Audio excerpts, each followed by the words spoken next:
Morning class. आज हम बात करेंगे आपके चैप्टर नंबर 3 की, जिसमें हमने पिछली क्लास में अपने पढ़ा था खिलजी वंश के बारे में। आज हम तुगलक वंश से शुरुआत करेंगे। तो चलिए रीडिंग शुरू करके हम जानते हैं कि क्या क्या बातें बताई गई हैं। तुगलक वंश ने लगभग 100 वर्षों तक शासन किया। उसमें 2 शक्तिशाली सुल्तान थे, मोहम्मद बिन तुगलक तथा फिरोज शाह तुगलक। गयासुद्दीन तुगलक 1320 से लेकर के 1325 ईस्वी। इस वंश का प्रथम शासक गयासुद्दीन था। उसने विद्रोह को दबाया और सल्तनत को मजबूत किया। उसका उत्तराधिकारी जूना खां बना, जिसने मोहम्मद बिन तुगलक की उपाधि धारण की।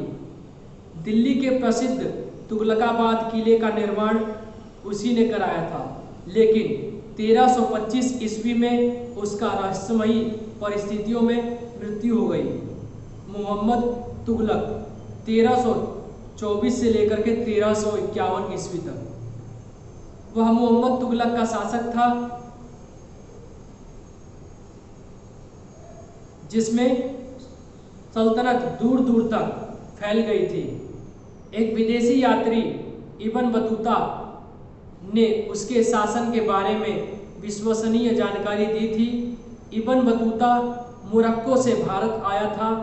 यहाँ उसे दिल्ली का मुख्य काजी नियुक्त किया गया था। मोरक्को की यात्रा, जो मोरक्को का यात्री था, इब्न बतूता ने उसका चित्रण सबसे नम्र व्यक्ति के रूप में किया था, जो सही तथा न्याय की और अधिक झुक जाता था। उसने कई प्रयोगात्मक योजनाएं चलाई थी, जो व्यवहारिक विवेक की कमी के कारण असफल हो गई। जियाउद्दीन बर्नी, इमामी और इब्न बतूता के लेख हमें उसके शासन के विभिन्न पहलुओं के बारे में बताते हैं। दिल्ली से दौलताबाद राजधानी का स्थानांतरण। जियाउद्दीन बर्नी के अनुसार मोहम्मद तुगलक अपनी राजधानी को दिल्ली से दौलताबाद स्थानांतरित करने को प्रेरित था, क्योंकि वह सोचता था कि दौलताबाद या देवगिरी अधिक मध्य में स्थित थी और दिल्ली गुजरात, मालाबार तथा काम्पिला से बराबर दूरी पर स्थित थी। बिना सोचे समझे प्रशासन को स्थानांतरित करने के स्थान पर उसने पूरी प्रजा को बलपूर्वक स्थानांतरित किया। कठिन लंबे मार्ग के कारण बहुत से लोगों की मृत्यु हो गई, मतलब बहुत सारे लोग मर गए। अचानक से एक जगह से दूसरे जगह पर उनको ले जाया गया जबरदस्ती।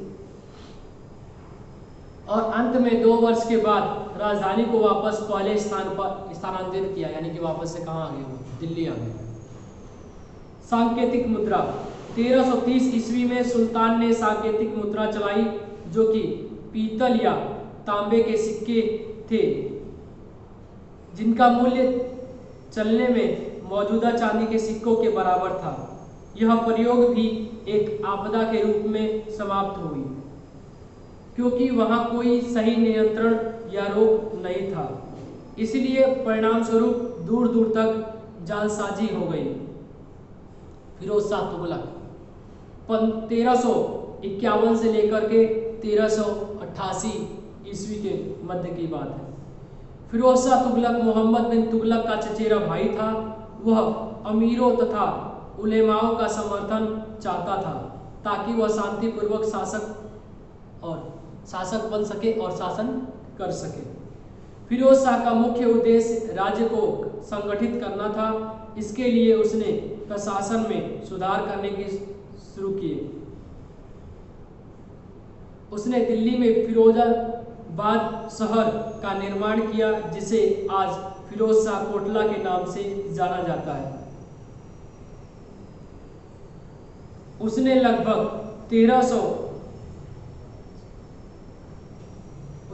300 नगर बनाए तथा बहुत से पुराने भवनों का मरम्मत कराई। वह एक पढ़ा लिखा व्यक्ति था, जिसने बर्नी तथा शम्स ए सिराज अफीफी जैसे विद्याओं को संरक्षण प्रदान किया। तैमूर का आक्रमण, अब किसने आक्रमण कर दिया बीच में? तैमूर ने 1398 ईस्वी में। दिल्ली सल्तनत के कमजोर होने का लाभ उठाने के लिए मध्य एशिया के समरकंद के शासक तैमूर ने 1398 ईस्वी में भारत पर आक्रमण किया। उसकी सेना ने दिल्ली में निर्दयतापूर्ण लूटपाट की और अपने साथ विशाल संपत्ति तथा कई भारतीय शिल्पकार जैसे राजमिस्त्री, बढ़ई आदि ले गए। उसके आक्रमण के फलस्वरूप अत्यधिक जान माल की हानि हुई। इकट्ठी की गई लूट के साथ उसने अपनी राजधानी समरकंद की सुंदरता, सुंदर भवन, महल तथा मस्जिद बनवाकर बढ़ाए। दिल्ली छोड़ने से पहले तैमूर ने खिज्र खां को भारत में अपना प्रतिनिधि नियुक्त किया। खिज्र खां प्रथम सैयद शासक बना। अब यहां से कौन शुरुआत, किसकी शुरुआत हुई? सैयद वंश की। पहले गुलाम वंश आया, फिर गुलाम वंश के बाद खिलजी वंश, उसके बाद तुगलक वंश, अब सैयद वंश की शुरुआत हुई तैमूर के आक्रमण के साथ। तैमूर के भारत छोड़ने के बाद खिज्र खां ने सिंहासन पर अधिकार कर लिया तथा 1414 ईस्वी में सैयद वंश की स्थापना की। सैयद वंश के प्रसिद्ध शासक थे खिज्र खां 1414 से लेकर के 1421 में। उसके बाद मुबारक शाह 1421 से लेकर के 1434 तक। उसके बाद मोहम्मद शाह 1434 से 1443 तक। उसके बाद आलम शाह 1443 से 1451 तक। अब हम बात करेंगे किसके बारे में? खिज्र खां सैयद के बारे में, जो 1414 से लेकर 1421 तक के शासनकाल के दौरान के थे। खिज्र खां फिरोज शाह तुगलक के अधीन मुल्तान का शासक था। फिरोज की मृत्यु के बाद उसने उत्तराधिकारी की जंग में फिरोज के एक बेटे का समर्थन किया। जब तैमूर ने भारत पर आक्रमण किया तो वह उसमें शामिल हो गया। भारत छोड़ने से पहले तैमूर ने उसे मुल्तान, लाहौर तथा दीपालपुर का शासक नियुक्त कर दिया था। खिज्र खां ने दिल्ली को 1414 ईस्वी में जीत लिया और सैयदों का शासन प्रारंभ हो गया। इसके बाद कौन आया? मुबारक शाह 1421 से 1434 में। 1421 में मुबारक शाह खिज्र खां का उत्तराधिकारी बना। उसका शासनकाल भी आक्रमणकारियों से परिपूर्ण था। उसका एकमात्र उपलब्धि यह उसने मुबारकबाद शहर की नींव रखी थी। उसकी हत्या उसके दरबार में सामंतों ने कर दी थी। उसके बाद कौन आया? मोहम्मद शाह सैयद 1434 से 1443 तक। मोहम्मद शाह मुबारक शाह का भतीजा था। उसके शासन में सामंत बहुत शक्तिशाली हो गए थे। आलम शाह 1443 से 1451।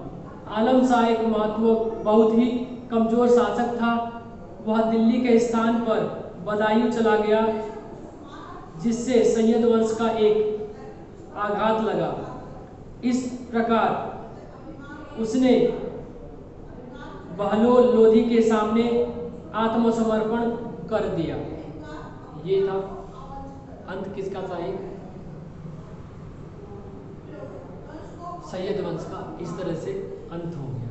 उसके बाद शुरू होता है लोधी वंश कुछ समय के लिए, जिसे हम अपनी आने वाली कक्षा के अंदर अध्ययन करेंगे और समझेंगे और जानेंगे।